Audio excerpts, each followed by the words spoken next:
وہ سمجھا کہ محافظ بونا بھی شاید اسے کچھ بتانے سے قاصر ہو گیا ہے، اسی لیے وہ واپس زنبیل میں جا رہا تھا۔ آپ گھبرائیں نہیں آقا، میں ابھی آ جاؤں گا، محافظ بونے نے کہا اور غائب ہو گیا۔ امرو کی زنبیل ایک لمحے کے لیے بھاری ہوئی اور پھر ہلکی ہو گئی۔ لگتا ہے اس بار برا پھنسا ہوں۔ محافظ بونا زنبیل میں واپس چلا گیا ہے، لگتا ہے وہ بھی نہیں جان سکا کہ میں اس قید سے باہر کیسے جا سکتا ہوں۔ امرو نے پریشانی سے بھرپور لہجے میں کہا۔ کچھ سوچ کر وہ آگے بڑھا اور دیواروں پر زور زور سے ہاتھ مارنے لگا، مگر دیواریں بہت مضبوط اور ٹھوس تھیں۔ یہ صدیوں پرانا کنواں ہے، مگر صدیوں پرانا ہونے کے باوجود اس کی دیواریں اور دیواروں کی اینٹیں صحیح سلامت اور اچھی حالت میں تھیں، جنہیں کم از کم توڑا نہیں جا سکتا تھا۔ یہاں تو ہوا کی بھی کمی ہے، میں کب تک یہاں پڑا رہوں گا؟ اگر میں نے یہاں سے جلد نکلنے کا انتظام نہ کیا تو یہاں کچھ ہی دیر میں میرا دم گھٹ جائے گا۔ کیا کروں؟ امرو نے سر پر ہاتھ مارتے ہوئے کہا۔ اسی لمحے محافظ بونا اچک کر اس کے سامنے آ گیا۔ تم؟ اسے دیکھ کر امرو نے چونک کر کہا، کیونکہ اس بار محافظ بونے نے اس سے زنبیل سے باہر آنے کی اجازت بھی نہیں مانگی تھی۔ ہاں آقا، یہ لیں، محافظ بونے نے کہا اور اس نے اپنا ننھا ہاتھ امرو یار کی طرف بڑھا دیا، جس پر اس نے سرخ نگینے والی ایک سنہری انگوٹھی تھام رکھی تھی۔ سرخ نگینے والی انگوٹھی؟ یہ تو میری انگوٹھی ہے، اسے زنبیل سے کیوں نکال لائے ہو؟ امرو نے حیران ہوتے ہوئے کہا۔ اس سرخ نگینے والی انگوٹھی کی مدد سے آپ ہزاروں لاکھوں میلوں کا سفر ایک لمحے میں غائب ہو کر پورا کر لیتے ہیں آقا، مگر اس کی انگوٹھی کی مدد سے آپ غائب ہو کر اپنے محل واپس نہیں جا سکتے، کیونکہ آپ زاخار جادوگر کے بنائے ہوئے طلسمت میں ہیں۔ آپ اس کنویں سے نکل جائیں گے مگر رہیں گے طلسمت کے اندر ہی، محافظ بونے نے کہا۔ میں سمجھ گیا، تو تم یہ سرخ نگینے والی انگوٹھی لینے کے لیے زنبیل میں واپس گئے تھے؟ امرو نے کہا، اور محافظ بونے نے مسکرا کر اس بات میں سر ہلا دیا۔ امرو نے فوراً اس سے سرخ نگینے والی انگوٹھی لے لی۔ تم نے یہ انگوٹھی مجھے لا کر دی ہے، اس کے لیے میں تمہارا شکریہ ادا کرتا ہوں محافظ بونے۔ اب میں واقعی اس قید خانے سے باہر جا سکتا ہوں، امرو نے کہا۔ اس نے سرخ نگینے والی انگوٹھی دائیں ہاتھ کی ایک انگلی میں پہن لی۔ سرخ نگینے والی انگوٹھی؟ مجھے اس قید سے نکالو فورا، امرو نے سرخ نگینے والی انگوٹھی سے مخاطب ہو کر کہا، اور ساتھ ہی اس نے آنکھیں بند کر لیں۔ جیسے ہی اس نے آنکھیں بند کیں، اسے ایک جھٹکا سا لگا اور اس کے پیروں کے نیچے سے زمین نکل گئی۔ وہ کر لڑکھڑا، اس سے پہلے کہ وہ گر پڑتا اچانک اس کے پیروں کے نیچے ٹھوس زمین آ گئی اور وہ گرتے گرتے سنبھل گیا۔ مبارک ہو امرو یار، تم نے آخرکار 8واں طلسم بھی فنا کر دیا اور کنویں کی قید سے نکل آئے۔ امرو کو چمگادڑ بونے کی آواز سنائی دی اور امرو نے اس کی آواز سن کر آنکھیں کھول دیں۔ وہ پھر ایک خالی میدان میں تھا۔ ایک طرف چمگادڑ بونا ہوا میں معلق نظر آ رہا تھا، سرخ نگینے والی انگوٹھی کی مدد سے امرو کنویں کی قید سے نکل کر یہاں پہنچ گیا تھا۔ تو تم کیا چاہتے تھے؟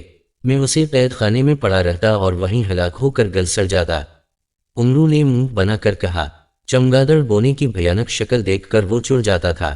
نہیں، میں بھلا ایسا کیوں چاہوں گا؟ میں تو یہی چاہتا ہوں کہ تم اسی طرح طلسم فنا کرتے رہو، چمگادڑ بونے نے کہا۔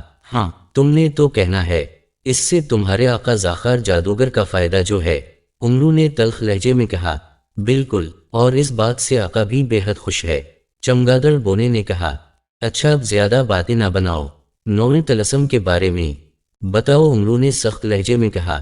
ہاں ضرور، کیوں نہیں۔ 9ویں طلسم میں تمہیں 10 بھیڑیوں کا مقابلہ کرنا ہے۔ بھیڑیے بے حد خطرناک اور خونخوار ہیں، تم انہیں ایک ایک کر کے ہلاک کرو یا ایک ساتھ، اس بار تم پر کوئی پابندی نہیں ہے، چمگادڑ بونے نے کہا۔ بس اس کے علاوہ وہاں اور تو کچھ نہیں ہوگا، امرو نے کہا۔ بھیڑیے خونخوار ہونے کے ساتھ ساتھ منہ سے آگ بھی اگلتے ہیں، تمہیں ان کے منہ سے نکلنے والی آگ سے بھی بچنا ہوگا، چمگادڑ بونے نے کہا۔ اور کچھ؟ امرو نے سر جھٹک کر اور منہ بنا کر کہا۔ زمین پر ہر طرف اس کے علاوہ اس طلسم کی زہریلے کانٹے پھیلے ہوئے ہیں، تمہیں ان کانٹوں سے بھی خود کو بچانا ہوگا، اگر کوئی ایک کانٹا تمہیں چھو گیا تو تم اسی وقت ہلاک ہو جاؤ گے اور خونخوار بھیڑیے تمہاری لاش نوچ کھائیں گے۔ اس طلسم میں جانے سے پہلے اپنی حفاظت کا انتظام کر لینا، ورنہ تم موت سے نہیں بچ سکو گے، چمگادڑ بونے نے کہا۔ اور بھی کوئی بات رہ گئی ہو تو وہ بھی بتا دو، امرو نے منہ بناتے ہوئے اور غصیلے لہجے میں کہا۔ نہیں، بس اتنا ہی ہے، اور ہاں، اس بار جیسے ہی اس طلسم کو فنا کرو گے نہ میں تمہارے سامنے آؤں گا اور نہ ہی یہ کھوپڑیوں والے دائرے۔ 10واں طلسم آقا زاخار جادوگر کا ہے، وہ خود ہی تمہارے سامنے آئیں گے۔ وہاں کیا ہوگا یہ مجھے بھی معلوم نہیں، چمگادڑ بونے نے کہا، اور اس میدان سے نکلنے کے لیے مجھے کیا کرنا پڑے گا؟ امرو نے گارا کر کہا، تم نے اس طلسم میں جانے کے لیے اندورا بادشاہ اور اس کے حواریوں کو 20 لاکھ اشرفیاں دی تھیں، اور تم چونکہ 8 طلسم اپنی طاقت، ذہانت اور عیاری سے ختم کر چکے ہو، اس لیے اب اگلے دونوں طلسم تمہارے لیے معاف کر دیے گئے ہیں۔ اب یہ تمہاری اپنی مرضی پر ہے کہ تم کہاں جانا چاہتے ہو۔ تمہارے سامنے 2 گھوڑے آئیں گے، ایک سیاہ گھوڑا اور ایک سفید گھوڑا۔ سیاہ گھوڑا تمہیں 100 طلسمت کی طرف لے جائے گا اور سفید گھوڑا تمہیں 9ویں یعنی طلسم میں لے جائے گا۔ چمگادڑ بونے نے بھیانک انداز میں مسکراتے ہوئے کہا، اور امرو کو یہ سن کر سکون ہو گیا کہ اب اسے اگلے طلسموں میں جانے کے لیے کسی مصیبت اور پریشانی کا سامنا نہیں کرنا پڑے گا اور نہ ہی اسے اپنی دولت ضائع کرنی پڑے گی۔ چمگادڑ بونا یہ بتا کر غائب ہو گیا۔ جیسے ہی وہ غائب ہوا، اچانک امرو کے سامنے 2 گھوڑے بھاگتے ہوئے آ گئے۔ ایک گھوڑا واقعی سفید رنگ کا تھا اور دوسرا انتہائی سیاہ۔ دونوں گھوڑوں پر باقاعدہ زینے کسی ہوئی تھیں۔ امرو نے آگے بڑھ کر سفید گھوڑے کی لگامیں تھام لیں اور رکاب میں پیر پھنسا کر اچلا اور گھوڑے پر سوار ہو گیا۔ ٹھیک ہے، جب میں اس قدر بڑے اور خوفناک طلسمت سے گزر کر آ سکتا ہوں تو تمہارے آقا شیطان زاخار جادوگر سے بھی مجھے نپٹنا آتا ہے، امرو نے بڑبڑاتے ہوئے کہا۔ مگر آقا زاخار جادوگر بہت خوفناک اور غیار جادوگر ہے، محافظ بونے کی آواز سنائی دی۔ تم زنبیل میں کیا کر رہے ہو؟ فوراً باہر آؤ، امرو نے کہا، اور زنبیل سے جھانکتا ہوا محافظ بونا فوراً زنبیل سے نکل کر باہر آ گیا۔ حکم آقا، اس نے بڑے مؤدبانہ لہجے میں کہا۔ چمگادڑ بونے نے جو کہا ہے وہ تم نے سن ہی لیا تھا نا؟ امرو نے کہا۔ ہاں آقا، میں نے سب سن لیا ہے، محافظ بونے نے اس بات میں سر ہلا کر کہا۔ تو بتاؤ، خونخوار بھیڑیوں کے طلسم میں جانے اور ان سے بچنے کے لیے میں کیا انتظام کروں؟ بھیڑیے منہ سے آگ بھی اگلتے ہیں اور وہاں کی زمین زہریلے کانٹوں سے بھی بھری ہوئی ہے، امرو نے کہا۔ آپ کو حفاظتی طریقہ بتا دیتا ہوں، اس بار میں واپس زنبیل میں نہیں جاؤں گا۔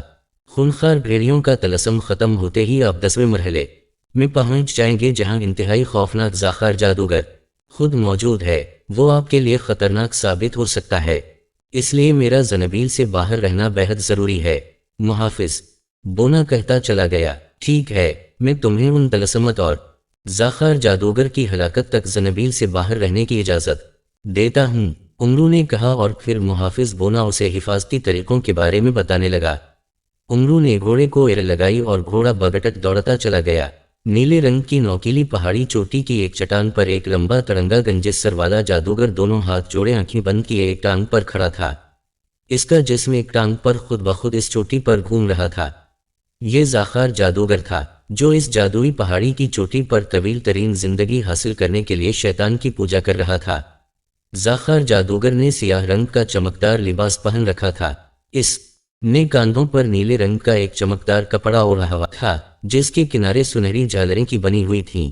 اس میلے کپڑے کی پچھلی طرف کھوپڑی اور 2 ہڈیوں کا مخصوص جادوگروں والا نشان بھی بنا ہوا تھا جو سنہری ہی رنگ کا تھا۔ زاخار جادوگر کو معلوم ہو چکا تھا کہ اس کے خفیہ طلسمت میں امرویار نامی ایک انسان پہنچ چکا ہے، اس لیے وہ پاتال سے نکل کر ان طلسمت کے آخری مرحلے میں پہنچ گیا تھا، اور اس چوٹی پر آ کر وہ ایک ٹانگ پر کھڑا ہو گیا تھا اور آنکھیں بند کر کے اور ہاتھ جوڑ کر شیطان کی پوجا میں مصروف ہو گیا تھا۔